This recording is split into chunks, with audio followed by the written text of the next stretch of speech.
Welcome to Haunted Podcast. I'm your host, Gary, and sitting right across the table from me today is our resident expert, Emily. Hello, everyone. Before we jump in, if you are listening right now on YouTube, please take a second to hit that like button. Yes, definitely hit like. And make sure you subscribe down below and let us know your thoughts in the comments. It really, really helps the algorithm and lets us keep making these deep dives for you. It makes a huge difference, so thank you to everyone who does that. Okay, let's unpack this. I want you to picture this scenario. You are driving down a completely desolate, tree-lined highway in the absolute middle of the American Midwest. Just miles of absolutely nothing. Exactly. Yeah. It is the dead of night, the kind of dark that feels, heavy, oppressive even. Where your headlights are barely slicing through that edge of the gloom. Right. And you are tired, you have the radio turned down low, and your mind's just drifting to whatever you have to do the next morning. You're on autopilot. Completely on autopilot. And then, suddenly, your high beams catch a set of eyes reflecting back at you from the shoulder of the road. Glowing amber eyes. And if you're driving in that specific region, your foot is already instinctively hovering over the brake pedal. Yep. Because your brain is doing this rapid, unconscious math to avoid hitting a white-tailed deer or, maybe a raccoon if the reflection is closer to the asphalt. But the math doesn't add up. You brace yourself for a deer, but your brain processes the geometry of the situation in a fraction of a second. Because something is very wrong. Right. Those glowing amber eyes aren't 3 feet off the ground. They are not low down in the brush. No. They are 7 feet in the air. Which is just a terrifying thought. Unbelievably terrifying. And as your vehicle keeps moving forward, the headlights wash over this massive muscular creature. It is covered in thick, dark fur. And it has the torso of a human, right? Yes, the torso and shoulders of a very large, athletic human being. But the head is undeniably a wolf. And it is just standing there, upright, on 2 hind legs, entirely motionless, watching you pass by into the darkness. It's a visual that just immediately bypasses all modern logic. It taps right into a very ancient primal sector of the human brain. That fight or flight response. Exactly. The one we inherited directly from our ancestors.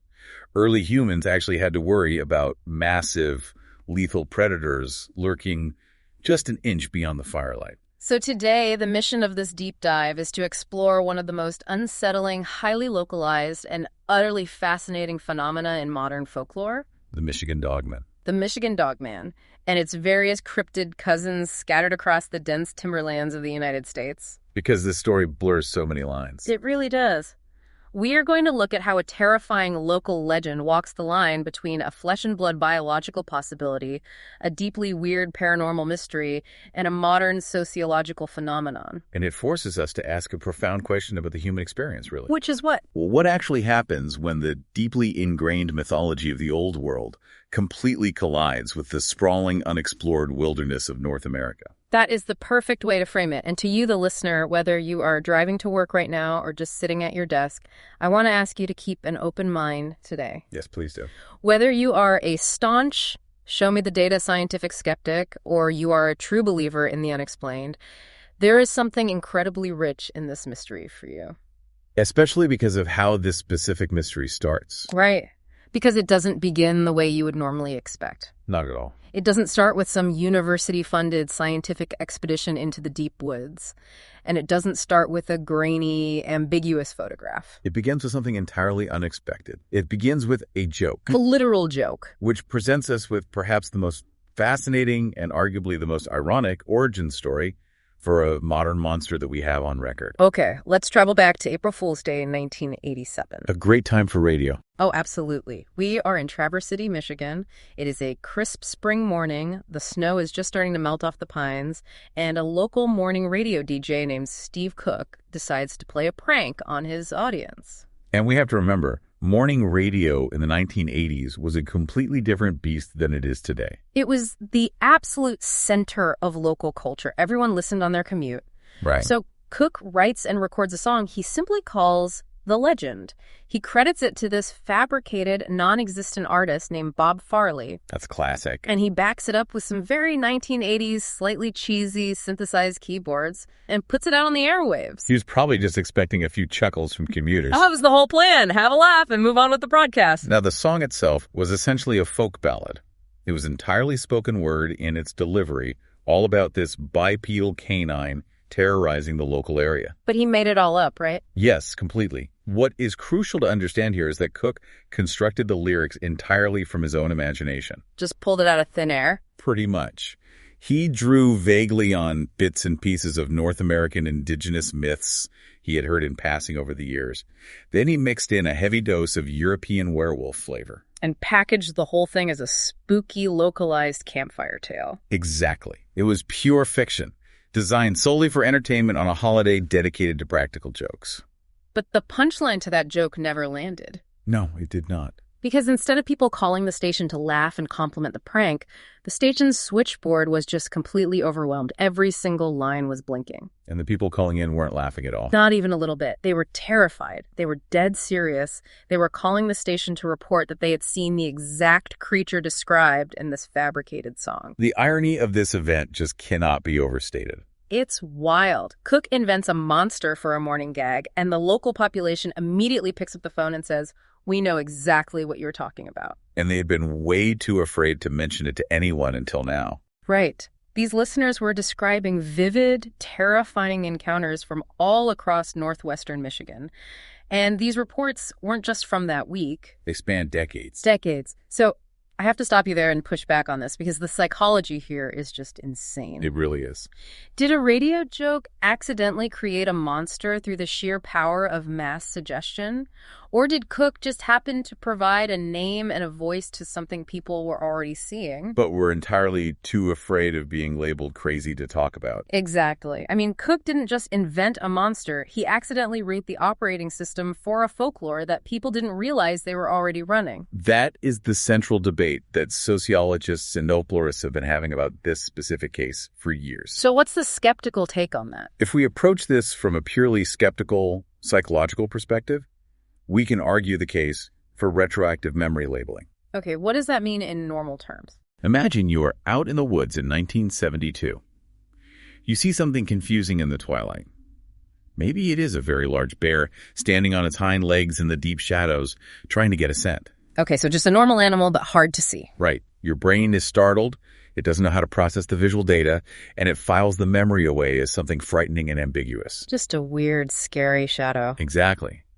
Then, 15 years later, you're driving to work, and you hear this song on the radio describing a dogman. Oh, I see. Suddenly, your brain retrieves that ambiguous, frightening memory and retroactively assigns this new, terrifying, highly specific fictional label to it. The brain literally fills in the missing details with the lyrics of the song. Yes, that's the theory. I hear that, but man, the volume of calls and the profound, trembling specificity of the fear in their voices, it wasn't casual. No, these were deeply shaken people. People weren't just calling in saying, "Oh yeah, maybe I saw a big dog once." They were saying, "I saw this massive thing standing by my barn in 1965. It looked right at me, and I never told my family because I thought I was losing my mind." The song became the most requested track on the station practically overnight. And the relief they must have felt. The relief of finding out you aren't isolated, that you aren't the only one seeing something seemingly impossible that is a very powerful psychological release. So what did Steve Cook think about all this? Now, Cook himself remained incredibly skeptical of the whole thing. He went on the record stating that he felt he was watching folklore being built in real time, right in front of his eyes. Which is a crazy position to be in. But even he admitted that the people calling his station genuinely, deeply believed they had seen something physical. So it wasn't a joke to them. Not at all. Cook eventually sold cassettes of the song and donated the proceeds to a local animal shelter. But the cultural impact was already totally out of his hands. He had pulled a thread that unraveled a massive hidden tapestry. Very well put. Which is the perfect transition because that thread brings us out of the realm of 1980s radio folklore and right into the cutting edge of modern data science. This is where things get really fascinating. We have data detailing a recent project where researchers used artificial intelligence to map out every single reported Dogman sighting in America. Yes. And the resulting territory map is honestly one of the most unsettling things I have ever seen. It's incredibly revealing. But before we get to the map, how exactly did they train this AI?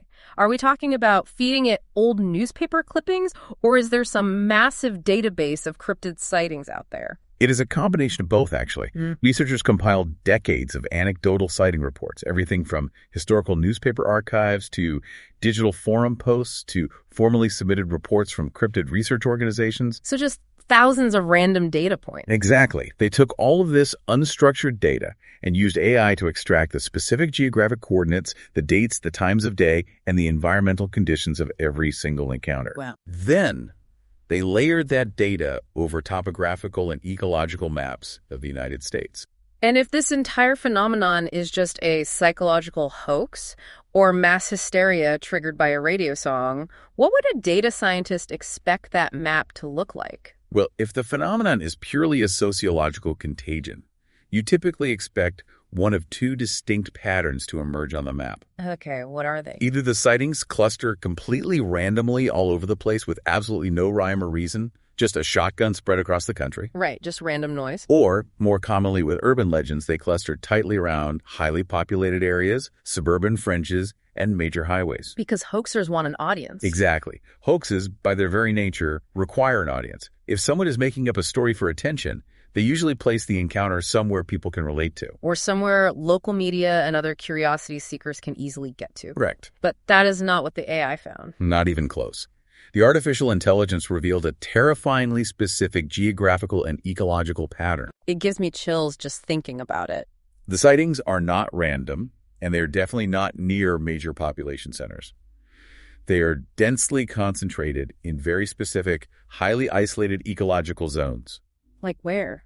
The primary cluster is in the Manistee National Forest in Michigan, bounded by the massive expanse of Lake Michigan to the west. Okay, so that tracks with the radio show. But it doesn't stop there.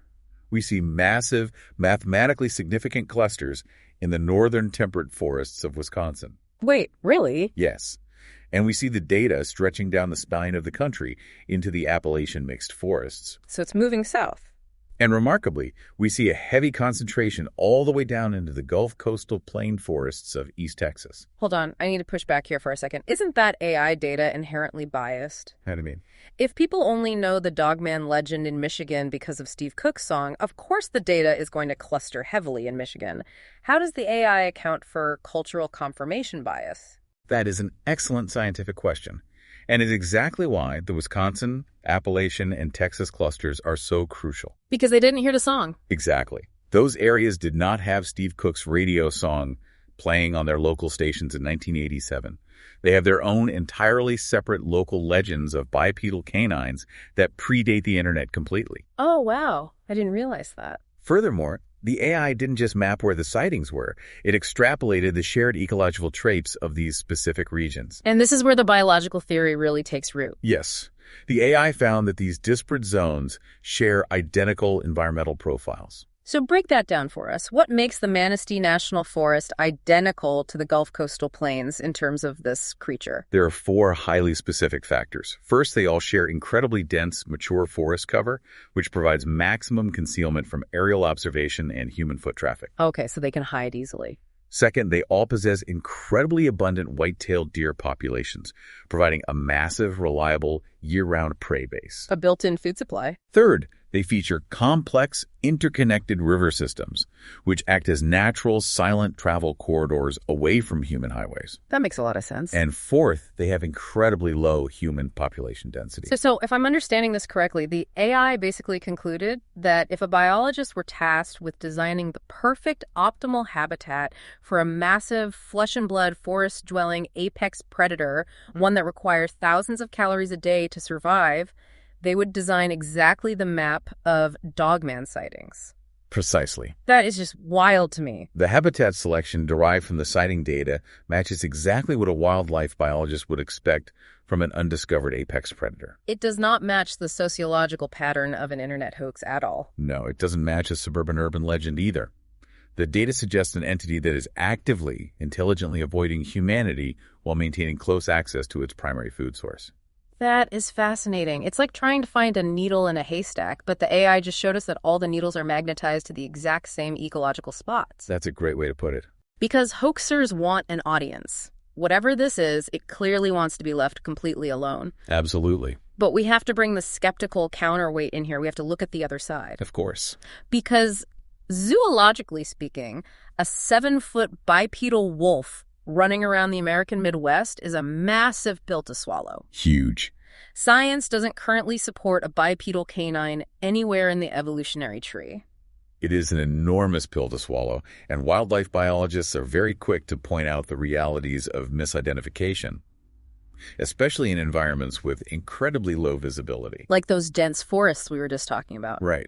The temperate forests of North America can be intensely dark and dense, particularly at dawn and dusk. So your eyes play tricks on you. When you combine that low-light environment with human fear, the adrenaline of a sudden encounter and just a fleeting 2-second glimpse of an animal, the human brain desperately tries to fill in the missing visual gaps. The research mentioned that the sightings are often exacerbated by human fear and pareidolia. Yes, pareidolia. For those listening, pareidolia is that psychological phenomenon where our brains force us to see faces or familiar patterns in random shapes, right? That's it. Like looking up and seeing a distinct human face in a random cloud formation, or seeing a figure in the shadows of your bedroom when it's just a pile of laundry. That is exactly what pareidolia is.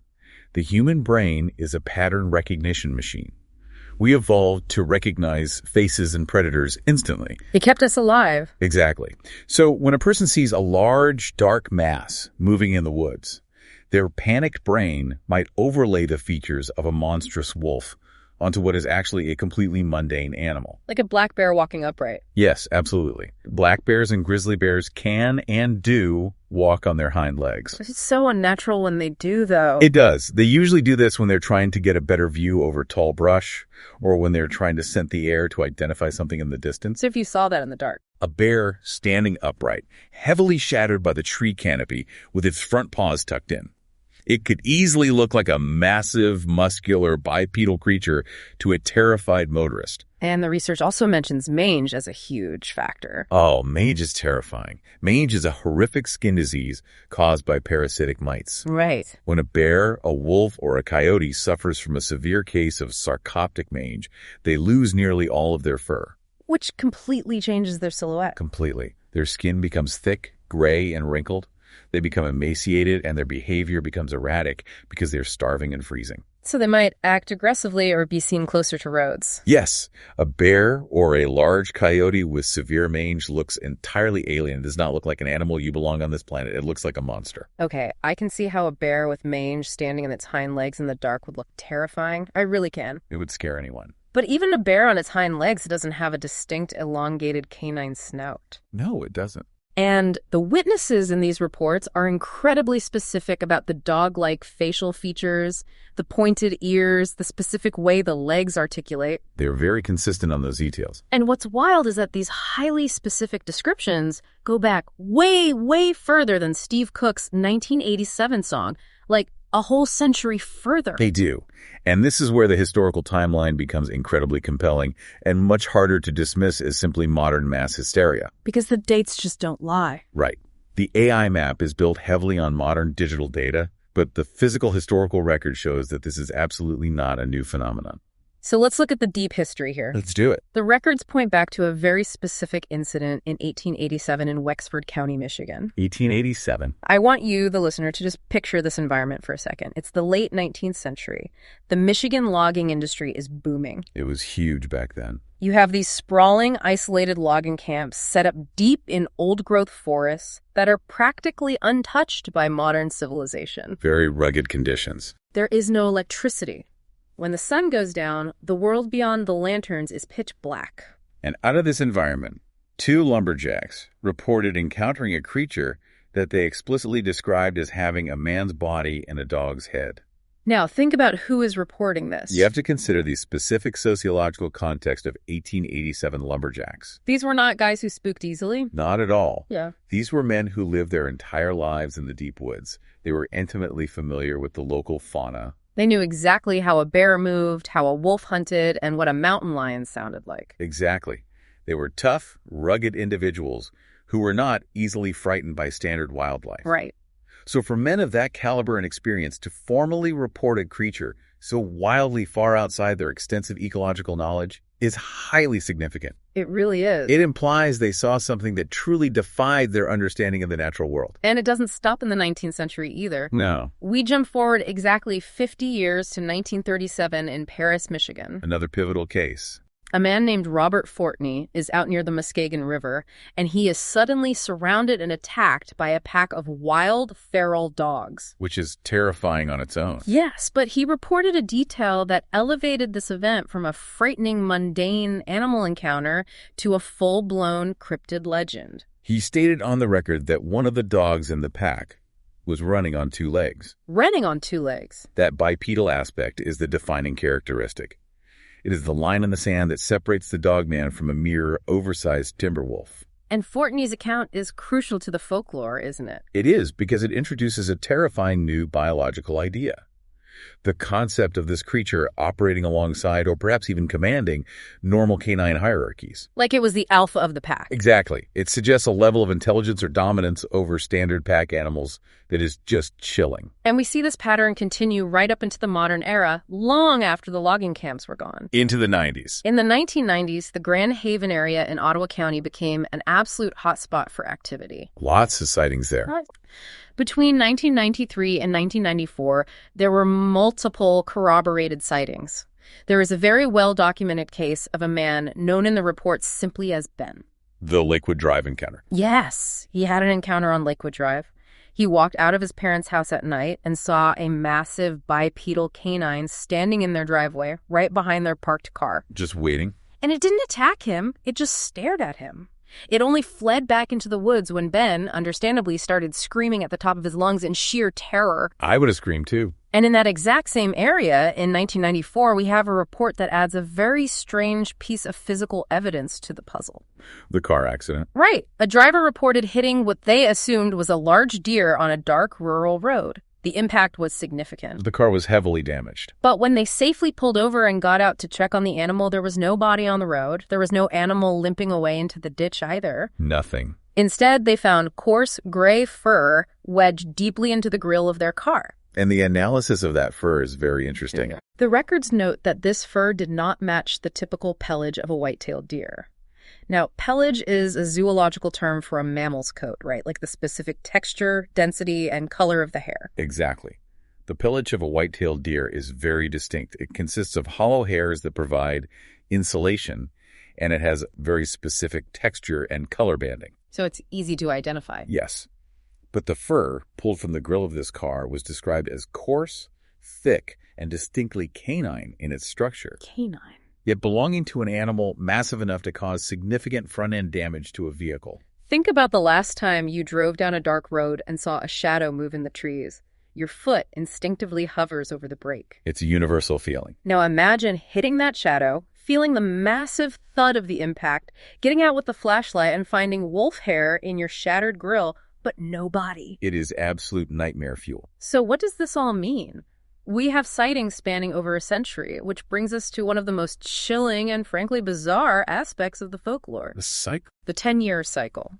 The legend explicitly states that the Michigan Dogman emerges specifically in years ending in the number 7. It's a very specific detail. 1887 with the Lumberjacks, 1937 with Robert Fortney, 1987 with Steve Cook's song triggering mass reports. The numerological aspect of the folklore is really fascinating. What's the psychological take on that? From a sociological standpoint, it adds a layer of mythic, almost ritualistic structure to the sightings. In folklore studies, applying a mathematical pattern like a 10-year cycle is a psychological tool. A tool for what? It is a way for a vulnerable community to impose a sense of order on a chaotic, unpredictable, and terrifying phenomenon. I see what you're saying. If the monster only comes out every 10 years, you are guaranteed safety for the other 9. Exactly. It's a coping mechanism for living near the deep, dark woods. Precisely. It gives the community a sense of illusory control. But this cycle also highlights the distinct fundamental difference between the North American Dogman and the traditional European werewolf. Let's explore that difference, because I think a lot of people just assume the Dogman is a werewolf with a different name. Most people do. But they are totally different archetypes, aren't they? Completely different. The werewolf of European folklore is fundamentally a human being who is cursed. Like the classic Wolfman story. Right. It represents the internal moral struggle of humanity. The violent, uncontrollable beast within that civilized society is constantly trying to suppress. The beast inside us. The werewolf is a tragic figure. It is a victim of a magical curse, or a bite, who loses their humanity under the full moon. But the Dogman is different. It isn't a cursed human. No one is turning into the Dogman. Right. The Dogman, in North American lore, is an entity entirely unto itself. It is not human, and it never was. So what does it represent? It is a localized, dread-inducing guardian, or a manifestation of a nature spirit. It doesn't represent the evil inside of us. It represents the terrifying, untamed, physical reality of the deep wilderness outside of us. It is the ultimate other. Exactly. The ultimate other. And the sound it makes. Witnesses are so specific about this detail. It isn't a traditional, majestic wolf howl echoing at the moon like you hear in movies. Not at all. The records describe it as a low, guttural, unearthly bark. Or worse, a sound that resembles a human being screaming in agonizing terror. From a biological perspective, if this is an animal, a sound like that is designed for one specific purpose. What's that? To completely disorient, terrify, and freeze prey in its tracks. It completely overwhelms the auditory processing of the victim. But the deep woods aren't the only places these things are seen. And this is where I start to struggle. This is where it takes a turn. This is where the biological flesh and blood apex predator theory starts to fray at the edges, and the story takes a much darker paranormal turn. It gets very strange here. I am struggling to connect these two concepts. We just talked about a biological animal hunting deer, but now we have to talk about the graveyards. Yes, the cemeteries. How do those two things live in the same universe? It is a massive leap. Uh-huh. But the intersection of cryptid sightings and sacred or burial grounds is a remarkably consistent theme across many of the historical reports. We have to look at the data, however strange it gets. And it gets really strange. We have this incredible, deeply unsettling legend from Omer, Michigan. The witchy wolves. The legend of the witchy wolves at the Plains Cemetery. The story goes all the way back to 1896. Another old one. It involves a local soldier who tragically died of scorbutus. Now, scorbutus is scurvy, right? A severe vitamin C deficiency that causes horrific physical deterioration before death. Yes, scurvy. It was an agonizing way to die, and the state of the body upon burial would have been very poor. And according to the legend, shortly after this soldier was buried in the Plains Cemetery, the locals discovered that a massive she-wolf had aggressively dug into his fresh grave. Which is morbid, but animals do scavenge. But it gets weirder. She made a den entirely within the grave itself. Yes. And the community didn't just treat this as a nuisance animal issue. They didn't just send a hunter in with a rifle. No, their reaction was very different. The local response was deeply, intensely spiritual.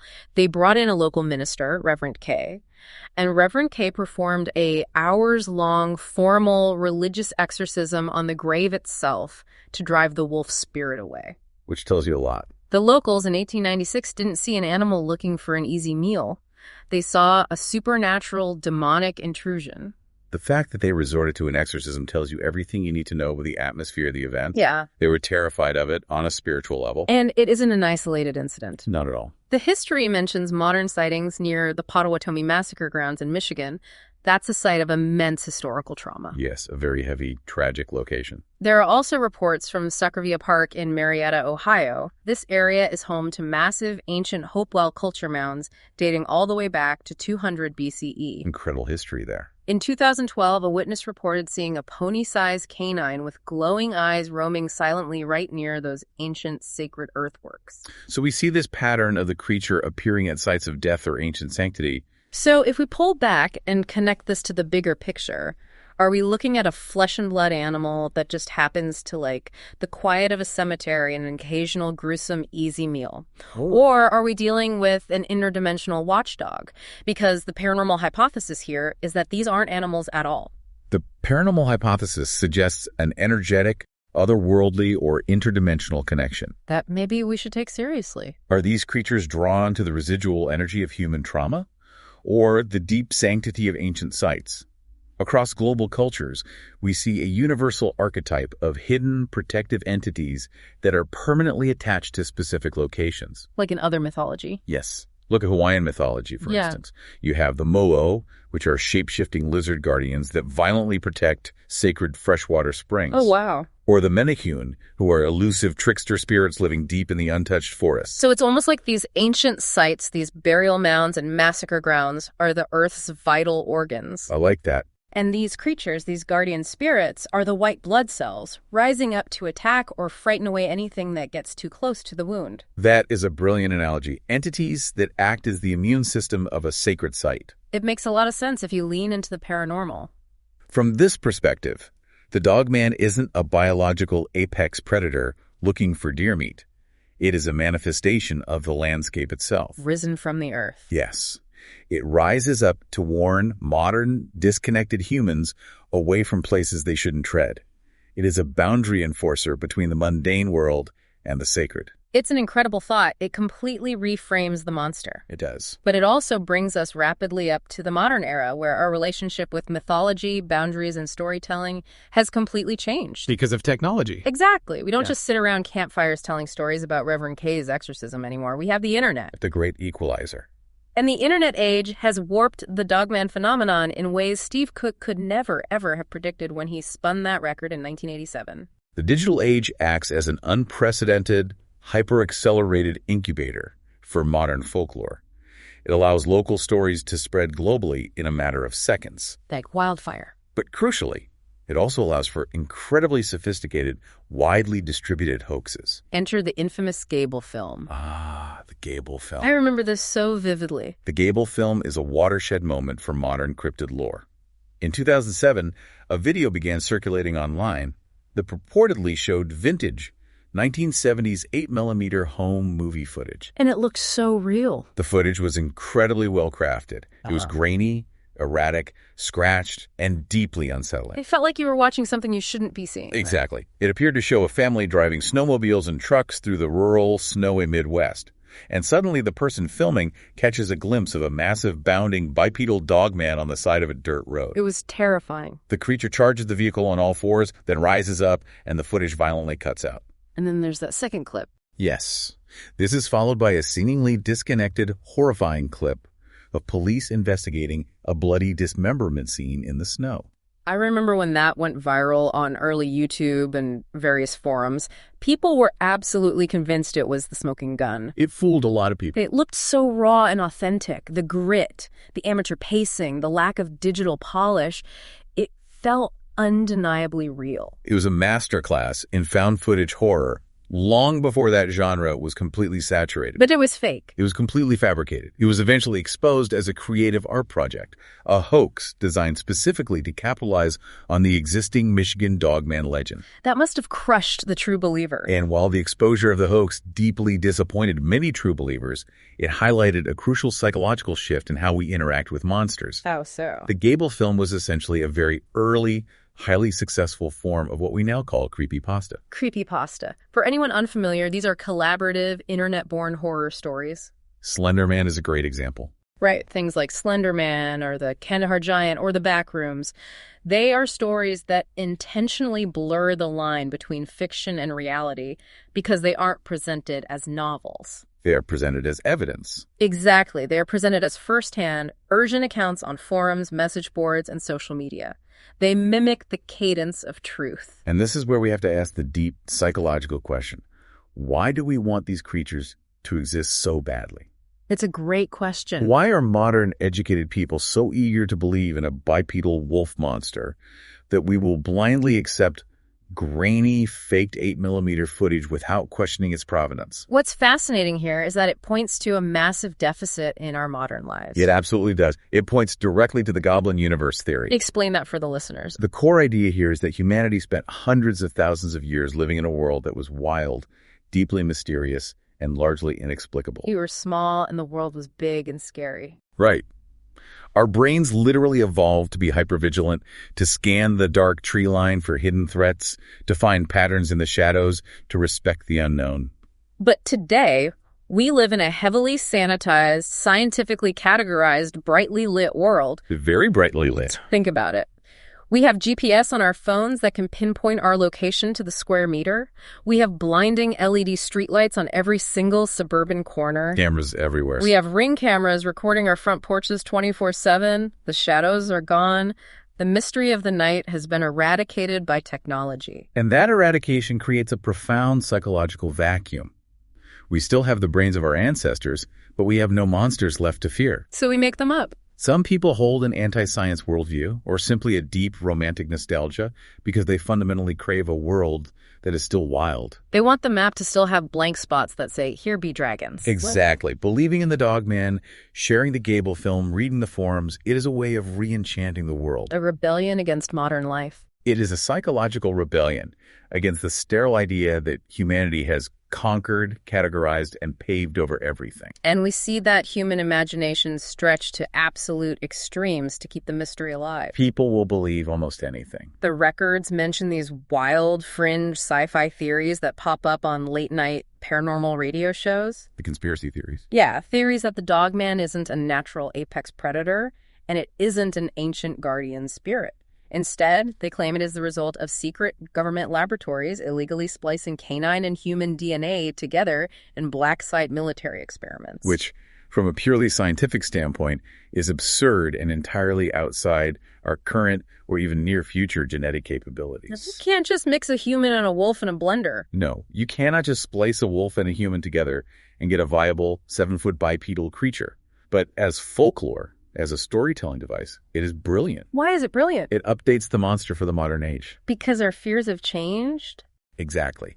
We no longer fear ancient curses or witchcraft or scurvy as much as we fear unregulated scientific advancement, rogue artificial intelligence, and shadowy government conspiracies. The monster simply adapts its origin story to reflect our current cultural anxieties. It evolves with us. So if science can't prove this thing exists, and skeptics dismiss it as a psychological hoax, why does this specific archetype refuse to die? It's remarkably resilient. To answer that, we have to look at how modern storytellers are using the Dogman not as a literal monster in the woods, but as a mirror for our own societal trauma. Which is a beautiful way to analyze it. Which brings us to pop culture.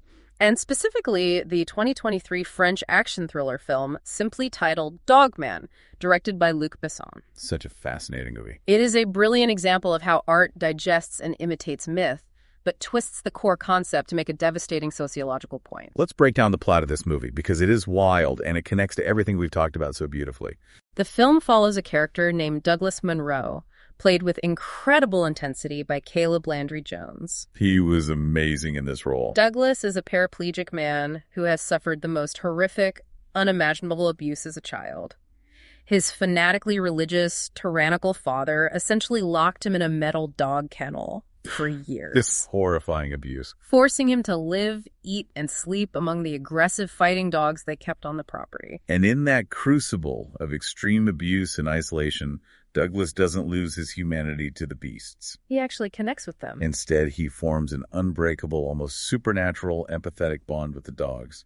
They become his only family. Because his human family failed him so completely. He finds his only solace in the animals. And later in literature, specifically the works of Shakespeare, which is introduced to him by a compassionate teacher named Selma. Douglas grows up. He escapes, but his trauma defines him. To survive, he becomes a drag performer in a local cabaret. Right. He ends up living in an abandoned, decaying high school on the absolute fringes of society. But he isn't alone in that school. He has his pack. He has trained a fiercely loyal, massive pack of various dogs.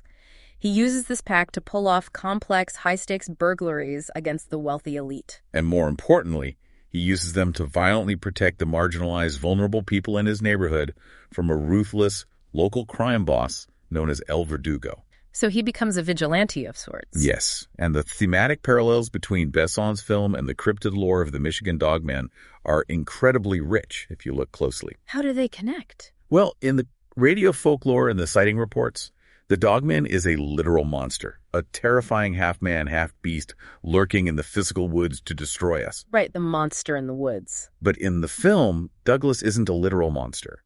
He is a man who has been violently forced into the role of a dog by the cruelty of the world. In the movie, society is the monster. That is heavy. The abusive father, the extortionist crime boss, the uncaring institutions that let a child rot in a cage, they are the real beasts. It's a brilliant flip of the script. We spend all this time sitting around campfires or listening to radio songs, feeling a half-man, half-dog beast waiting to tear us apart in the woods. When we should be looking at ourselves. But the movie asks a much more painful, grounded question. What happens when a human being is treated worse than a dog? For Douglas, the loyalty of his canine pack becomes his only tether to humanity. Douglas and his dogs represent the marginalized, the abused, the people pushed to the absolute edges of civilization. Living in the shadows. They live in abandoned schools and forgotten, decaying urban corners. This mirrors exactly how the cryptid Dogman is theorized to occupy the dense, unseen temperate forests and abandoned, forgotten cemeteries. They both exist in the liminal spaces, the borderlands that polite, sanitized society prefers to completely ignore. It is a stunning parallel. So as we pull all of these threads together today, from 1887 logging camps to 1980s radio pranks to AI geographic mapping to French cinema, what have we actually found hiding in the dark woods of the Midwest? The Dogman is, without a doubt, the ultimate shapeshifter. It truly is a mirror. Its identity changes entirely depending on the specific lens you use to view it. If you ask a wildlife biologist, it is a misidentified black bear walking upright to catch a scent, or a terrifyingly mangy coyote, exacerbated by human fear and our brain's desperate need for pareidolia. And if you ask a sociologist, it is a masterful internet hoax and a modern urban legend that highlights our desperate, lingering psychological craving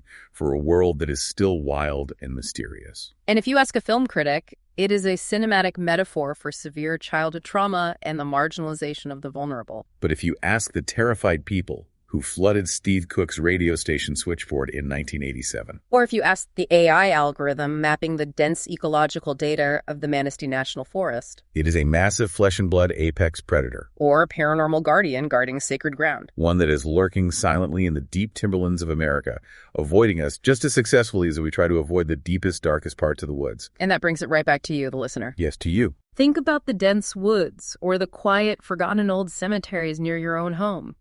Think about the local legends that your town whispers about to keep teenagers out of the dark. Every town has them. Do those stories exist merely to keep us safe from real mundane predators like wolves and bears? Or do they exist to keep us connected to the magic, the terror, and the profound mystery of the unknown? That tension between the known and the unknown is the exact friction that keeps folklore alive, generation after generation. It never really goes away. I want to leave you with a final thought to mull over tonight, especially if you have to drive home in the dark. Keep your eyes on the road.